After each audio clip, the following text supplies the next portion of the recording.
오늘은 여러분 그 중에서도 노트 컴플리션이라는 문제 이용을 한 번에 몰아서 여러분들에게 설명을 한번 해보도록 하겠습니다. 일단은 지문을 읽기 전에 여러분 제가 이제 우리가 곧 풀게 될 문제이긴 한데 그거를 가지고 샘플로 한번 여러분들에게 설명을 먼저 즉 이 해당 문제에 대해서 좀 알아야 되는 점에 대해서 먼저 설명을 전반적으로 드려보도록 해보겠습니다. 자, 한번 해볼게요, 여러분. 일단 이 문제 스타일은 간단하게 완성형 문제라고 생각하시면 되시는데요. 그래서 밑에 나와 있는 노트 부분을 완성해 보세요라고 한 다음에 지금 보시는 바와 같이 노트가 지금 일부밖에 없지만 빈칸이 뚫려 있고 이 빈칸이 뚫려져 있는 이 빈칸을 우리가 채울 때 본문에 있는 단어를 여러분들이 선택해 주셔가지고 정답을 고르시면 되십니다. 사실 이제 저희 시험이 IELTS 시험이 이 완성형 문제 혹은 빈칸에 뚫려 있는 문제는 전부 다 단순히 지문에서 고르는 문제이기 때문에 여러분들 너무 중간식이라고 해가지고 너무 부담을 가질 필요까지는 좀 없어 보이거든요. 그리고 실제로 이 노트 컴플리션 문제 같은 경우에는 좀 난이도가 여러분 쉬운 편으로 좀 출제가 되다 보니까 여러분들 조금 더 한결 가볍게 기존의 문제들보다는 좀 더 가볍게 접근해도 될 것 같습니다. 그럼 다시 한번 정리해서 여러분 설명을 좀 해보게 되면요. 일단 아래에 나와 있는 노트가 주어지게 되고 이 노트를 완성해 주시면 되는데 당연히 이제 본문에 나와 있는 단어를 고르는 거가 되겠어요. 근데 여러분이 지금 노란색으로 봤을 때 지금 이렇게 and or로 나와 있잖아요. 여기에 주의점으로 한 번만 살펴보게 되면요. 그러니까 단어로는 이제 하나 단어를 선택하실 수 있고, 만약에 여러분들이 이거를 and로 봤으면은 하나의 단어에다가 또 뭐도 같이 쓰실 수 있냐면은 넘버니까 말 그대로 Arabic number 숫자죠, 여러분. 그래서 넘버로 되어 있는 것도 같이 정답을 고르실 수가 있는데 여러분 이때 주의할 점이 있어요. 여러분 이때 숫자는 하나의 의미 덩어리가 하나의 숫자를 말하거든요. 그래서 이를테면 1945년이라고 했을 때 이 1945년 요거 하나 자체가 그냥 숫자 4개가 아니고 의미가 하나죠. 연도. 그래서 이게 숫자 하나가 되는 거예요. 자, 이제 반면에 여러분들이 이거를 and로 보지 않고 이번 이제 or로 봤을 때는 말 그대로 단어 하나만 쓰셔도 되시고 혹은 아니면은 숫자 하나만 해서 정답을 내셔도 되시고 되게 조합이 여러 개가 가능하니까 주의를 좀 기울이시기 바랍니다. 자, 그러면 이제 전반적으로 여러분 문제 파악하는 요령에 대해서 좀 더 우리가 살펴봐야 되는데 문제는 가장 중요한 건 이거거든요, 여러분. 이 노란색 화살표가 뭐 의미하는지 저번 강의 때 보셨으면은 기억을 하실 텐데요. 이 노란색은 결국에는 지문의 순서와 문제의 순서가 일치하는 결국 순서 일치형 문제다. 그러면 사실은 되게 간단하죠, 여러분. 이 노트 컴플리션 문제가 거의 절대 다수의 문제가 순서 일치대로 나온다고 하는 것만 알고 있으면은 여러분들이 사실은 1번 순으로, 2번 순으로 혹은 추후에 더 밑에 문제가 있으면 그 또 아래 순서대로, 지문 순서대로 정답이 나온다고 하는 걸 알 수가 있기 때문에 그럼 이건 뭘 의미하죠? 우리가 지금까지 순서 일치 문제를 주로 풀었었는데 그거는 문제 파악할 때 시간을 아낄 수가 있다 했어요. 어떻게 아끼죠? 이 노트를 다 읽지 마시고 이 첫 번째 문제 여기 정도까지 읽으셔가지고 지문 들어가기 전에 문제 파악하는 시간을 되게 아낄 수가 있겠죠. 그래서 여러분 여유가 되시면은 밑에 것도 보셔가지고 1번 밑에 스톤 관련 얘기도 나오겠다. 그래서 여러 가지 내가 문제를 읽었을 때 어디까지 읽어야 되는지를 순서 일치 이용해서 우리가 정해서 본문으로 바로 들어가면 될 것 같습니다.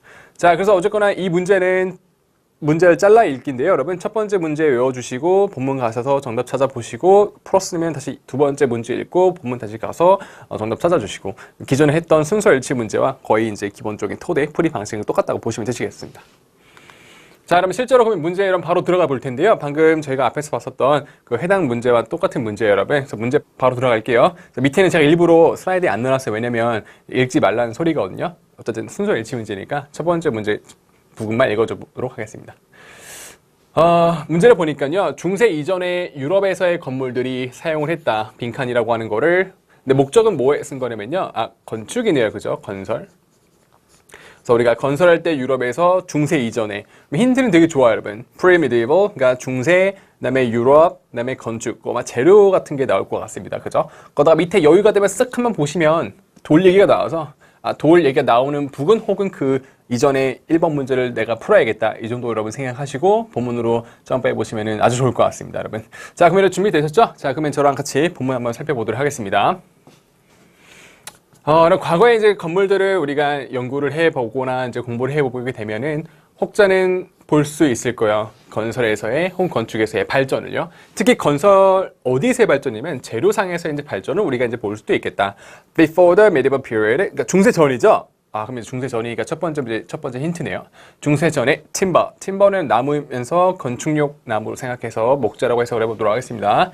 목자라고 하는 것이 was the most widely used니까 굉장히 많이 사용이 되었던 하나의 건축의 재료다. 그러면 팀버는 어쨌거나 중세 그 이전 시기에 굉장히 많이 쓰였던 건축용 자재였다라고 생각할 수가 있겠고 유럽까지 나왔기 때문에 첫 번째 문제가 많은 부분이 지금 완성이 되고 있거든요. But 그런데 이 목재라고 하는 것이 나중에 뭐가 되냐면 대체가 되게 된 거죠. 그래서 목재는 쓰이지 않게 되었어요. 뭐에 의해서요? 돌도 나왔어요. 그러니까 결국 이제 돌이 나왔기 때문에 여러분들이 노트 컴플리션 문제에서 이제 조금 끊어줄 수가 있겠죠. 1번 문제 밑에 돌 얘기가 나왔었으니까 일단 여기서 끊어보시면은 그러면은 그 당시 유럽에서 중세 이전에 많이 쓰였던 것은 아마도 이 목재였을 것이다 라고 생각하고 난 다음에 문제랑 비교해서 정답을 고르시면은 이거는 쉽게 여러분들이 정답을 고를 수가 있을 것 같습니다. 그래서 이제 대부분의 그 중세 이전의 건물들이 유럽에서 가장 많이 썼던 거는 결국 돌로 대체되기 이전에는 이런 보시는 바와 같이 목재가 되겠죠. 그래서 첫 번째 문제는 정답 여러분 목재로 해보시면 틀림없이 정답이 맞겠습니다. 자, 이번에는 여러분 두 번째 문제로 바로 넘어가 보도록 해보겠습니다. 두 번째 문제는 이제 새로운 토픽 워드로 잡아볼 만한 표현은 man-made, 그러니까 우리가 인위적으로 만든 사람들이 만든 인공자재 정도로 좀 보시고 인공자재라고 하는 것이 널리 쓰이지 않았었다. 언제 전에는요? 이 산업시대가 이제 시작되기 전, 산업시기 이전에는 사람들이 만든 인공재료 같은 거는 잘 쓰지 않았다. 그래서 인공재료 여러분 나올 걸로 흐름상 체크해 보시고, 그 다음에 문제 바로 부근에서 좀 더 좋은 힌트를 얻게 되면은, The world's 세상에서 가장 높은 스카이스크레이퍼는 가장 초고층 건물을 말하죠. 그래서 최상급으로 말하고 있기 때문에 세상에서 가장 높은 건물을 건설했을 때 그것이 utilized, 활용을 하고 썼다. 무려 이만큼에 달하는 콘크리트와 또 철인데, 여러분 지금 구조를 잘 보시면 힌트를 재료 앞에 오브가 있고 여기도 지금 재료 앞에 오브가 있잖아요. 그러면 사실 영어에서 여러분들 이제 구조가 and를 기준으로 똑같이 반복이 되다 보니까 예상해 볼 수가 있을 것 같아요. 이만큼의 콘크리트를 쓰고 또 얼마만큼의 스틸, 결국 철도 이용했을 것이다라고 해서 이게 아마도 앞에와 같은 숫자 관련된 표현이 좀 나올 걸로 예상해 보시면 사실 더 좋긴 하겠는데요.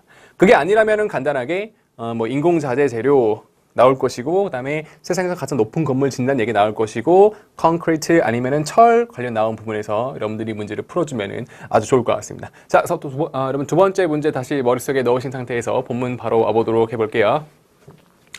자, 그런데 the public perception of man-made materials, 그래서 인공 그 재료, 인위적인 재료에 대한 사람들의 인식이 나중에 이제 점차 이제 바뀌게 되고, 그러다가 기술적인 발전이 혹은 발달이 brought down, 끌어내리게 됐죠. metal works는 인공물, 그 인공자재 같은 걸 만드는 어떤 일이라고 생각하면 되실 것 같습니다. 그래서 우리가 인공물 혹은 철제를 만든 철제 인공물을 만드는 그런 제조 비용 같은 것도 낮춰주게 되고요. 콤마 동사가 이제 계속된 동작이죠. 그러면 사람들의 인식도 바뀌고 첫 번째, 그 다음에 이제 인공 철제 재료 같은 거 만드는 비용도 낮아지게 되고, 그거에 대한 결과로 어떤 결과로 최종적으로 이어지게 되냐면 인공 자재들이 100years more 더 많이 사용이 되게 되었어요. 그러니까 사람들의 인식도 바뀌고, 그래서 이제 재료들이 인공 자재들이 많이 사용이 되게 되었다. 자, 여러분 계속 좀 더 가보도록 하겠습니다. 여러분, 자, 주목해볼 단어가 여러분 나왔어요. 지금 이번 문제 핵심 단어였죠. Steel and concrete. 철과 콘크리트의 이 조합, 이 두 개를 섞어 쓰는 것이 믿을 수 없을 만큼 강력했었고, 그래서 allowed for 뭐를 가능해줬냐면요, 건설도 가능해줬어요. 더 보다 큰 건물들요. 슬슬 여러분 2번 문제 힌트가 나오기 때문에 2번 문제를 좀 더 여러분 염두에 두고 2번 문제를 와보시면 드디어 이제 이게 나오네요. 여러분 저희가 원했던 결정적인 힌트가 또 나오게 되는데요. 그럼 건축이고 the tallest building in the world니까 어때요? 여러분 세상에서 가장 높은 건물이잖아요. 그러니까 세상에서 가장 높은 건물을 건설했을 때 그 건설 자체가 썼죠. 4,000 tons of steel, 그러니까 무려 4,000톤의 스틸을, 철을 이용하게 됐었고요. In combination with니까 이거와 조합해서, 즉 더불어, 이것도 썼다는 얘기죠. 330,000 cubic meters of concrete, 그러면 이만큼의 콘크리트도 같이 이용을 하게 되고요. 그럼 여러분 저희가 지금 찾았던 거는 일단은 뒤가 사실 중요해 보이진 않거든요.